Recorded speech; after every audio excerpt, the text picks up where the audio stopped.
wheeling myself over here. Bear with me, guys. I just installed this new high top desk, and my feet don't quite touch the floor, if you will, so I'm kind of short. But the reason I did it is so that I can help with my back. I can stand and work, or I can sit and work, and all that sort of stuff. But that's not the topic of today's video.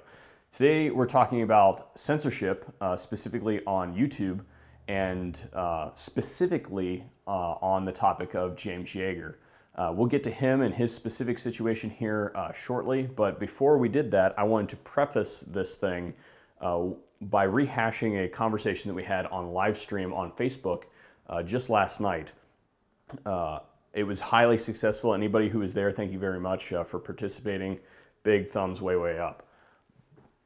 So if we talk about YouTube, Facebook, Instagram, social platforms like that, what we're looking at is really a mainstream form of communication, knowledge dissemination, knowledge transfer, knowledge acquisition, entertainment, everything that the vast majority of human society, at least in the civilized world, uses YouTube and uses those other applications as well.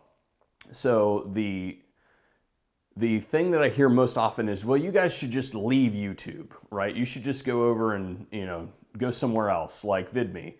Oh, wait a minute, VidMe closed, didn't it? Ooh, that won't work. Or why hasn't someone created a space where you guys can put all this stuff up and we don't have to worry about all that liberal activism and stuff? And the answer is, you've not been paying attention. It does exist. It's called full30.com. And Full30 is a site where gun people put their content and nobody can screw with it because it's by gun people for gun people. If you're not a subscriber of the VSO Gun Channel over on Full30, you're probably wrong. So you need to go over there and do that. Links will be in the description and all that sort of stuff like that. However, Full30 is not a mainstream website. YouTube is. Facebook is. Instagram is.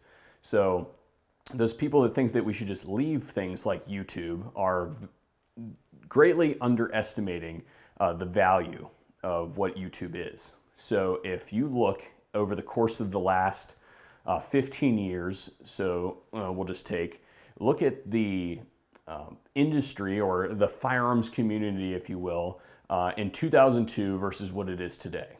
And you have the internet largely to thank for that proliferation in knowledge, technology, and communication that we have participated in for this amount of time. And what that has caused is a massive explosion in the mainstream perception of positive firearms activity.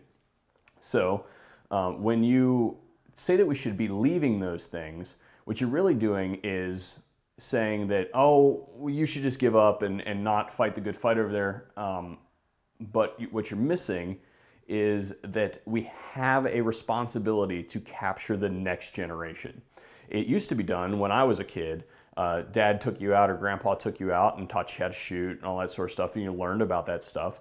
But if you look at the generational gap between the knowledge base of, say, your average millennial who's involved in shooting sports and stuff like that, and the knowledge gap of people who are like my dad's age, there is a huge disparity in the way that people my age disseminate and absorb information and acquire knowledge. And that is because we're directly integrated with the internet. I came from the era where I still know what the save button is at the top of the screen. It's a 3.5-inch floppy, even though that's not a real floppy disk. The 5 1/4 are the real floppy disks.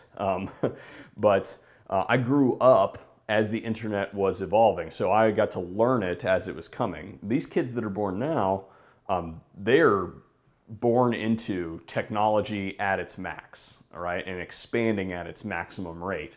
So if we, as the next generation, or as this generation, are going to capture the next generation of firearms enthusiasts, then we have to be where they are.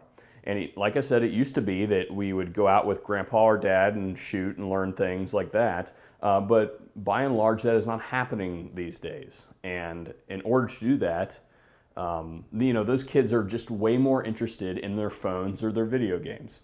So in order to recruit them into responsible firearms owners, we have to be where they are, which is in their phone, right? And the best way to do that is to be on Facebook, Instagram, and YouTube, because that's where, I mean, think about it. Where do you go when you're trying to figure out how something works? Pretty much you Google or YouTube search it. YouTube is the second largest search engine in the world. And we're talking like Google, YouTube, and Google owns YouTube, which is part of the problem.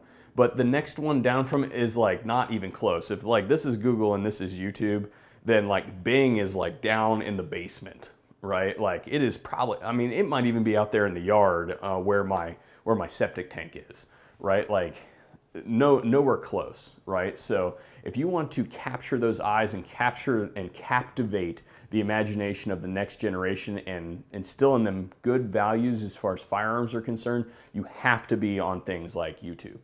Which brings me to the James Yeager situation.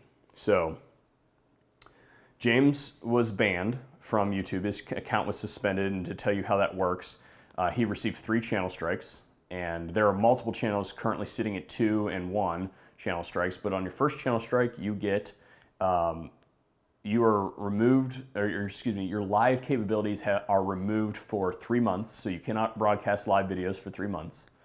And then your second one, you are unable to upload anything for 2 weeks, and then your third one, they just kick you out. And that is what happened over there. So we'll get to the mechanism by which this is happening in a minute, but if we say, well, why should you care? A couple reasons. So James Yeager, like him, hate him, don't agree with him, whatever it is a firearms enthusiast. He is a firearms activist. He is a firearms trainer, for crying out loud. And while I don't agree with him on everything, in fact, a good example, I think he got it dead wrong on the NRA thing, and we're seeing that manifest itself in the most recent combination of national concealed carry reciprocity and the fix NICS, if you will, Schumer, Feinstein-esque bill. So I think that he was wrong on the NRA situation. However, that said, even though I don't agree with him on that, he is still my friend, first of all, which is certainly why I'm clearly biased and going to bat for him on this. But we cannot allow this to go unanswered. And yes, I understand that YouTube has a private platform and they have all the rights in the world to do exactly, to moderate whatever content is on there. However, if we relinquish that status without a fight, right, we just let them ban people like James, then it will begin a slippery slope, and eventually all of the YouTube firearms channels will be gone. We will be marginalized. We will no longer be able to capture the next generation. And look, guys, I'm going to get old eventually. I'm not going to be able to do this anymore at some point in time. I hope that doesn't happen for a very long time. But the reality of the situation is I'm not going to be able to fight this fight forever. And neither will you. You will eventually have to hand this over to the next generation. And yes, while you can do the 1s and 2s and 3s and 4s, and we should be doing that, channels like James, like the Military Arms channel, like here, like so many others, are vital because they allow us to capture so many new young minds. And to allow the divisions, whatever your personal biases are, to get in the way of standing up and saying, you know what, it's not right that YouTube can have all this other crap on it, but it can marginalize firearms ownership and activism like that. Everybody stands up and says all these good patriot things until it's time to do patriot, right? And this is a perfect example. It's not always easy to do the right thing, right? You may not like James at all, right? But the fact of the matter is he is a Second Amendment supporter, and if you are a true Second Amendment supporter, then you put your differences aside and get active on this. And so what can you do? One more thing before we get there. The other thing, if we want to be completely selfish for a second, like I'm just going to take the selfish angle.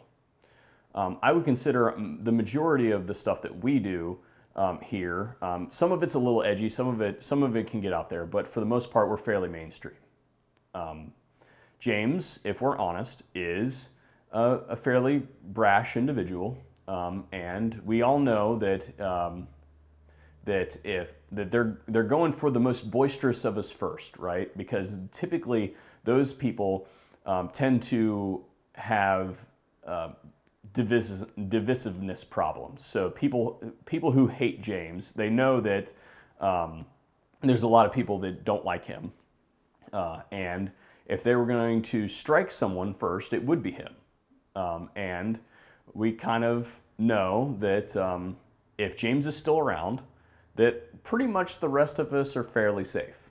Like if we're completely selfish for a second, because, well, if James Yeager's still here, then I must not be doing too bad. I must not be in too much jeopardy because they're going to ban him way before they're going to ban me, right?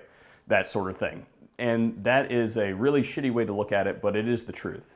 James is an insulator. So to that effect, we want to keep the Second Amendment community as intact on as many social networking platforms as we can possibly muster. And to that respect, what you can do to help this situation is very, very simple, right? And all it takes is a few minutes. Go to your mobile app or go to your desktop and go to the send feedback button over on YouTube and type very simply, please stop discriminating against firearms related channels. I come to your platform to watch this content. If you remove it, I will stop coming here. That's as complicated as it needs to get. And I suppose you should throw in there like hashtag unban James Yeager, right? If you really want to directly affect that. So there's a lot of other types of censorship that are going on in YouTube right now besides just directly kicking people off, but there's also economic censorship. Basically, this stuff is expensive to produce, guys. If you're under any illusion, if you've never tried to do half the stuff that the firearms creators try to do with YouTube videos and stuff like that, they get very expensive very quickly. So YouTube has essentially taken away the means by which we can recoup some funding by pulling the ads off of our channels. So we would greatly appreciate your guys' help if you would go over to our Patreon account.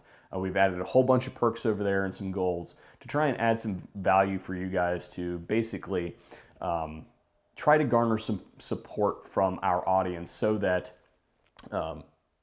we can grow this thing into a community as well as get off of the YouTube teat. And basically, economic censorship makes it so YouTube can de facto, through the back door, dictate the kinds of things that you say. They can start to marginalize certain behaviors by demonetizing that content, and that's what their end goal is.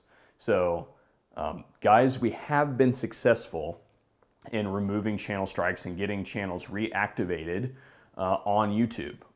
But it takes a lot of effort and takes a lot of movement from you guys. So go do those things that I said as far as the send feedback stuff. Such had his second channel strike removed from his channel that way by galvanizing his audience.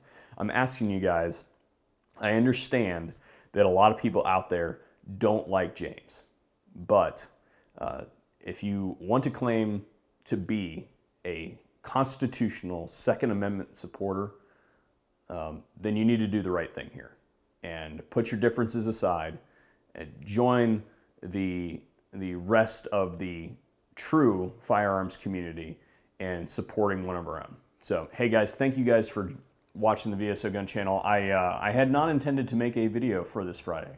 I was going to try to slow down a little bit, to work on some various things, but it turns out that we ended up making a video today because, of course, James Yeager screwing stuff up.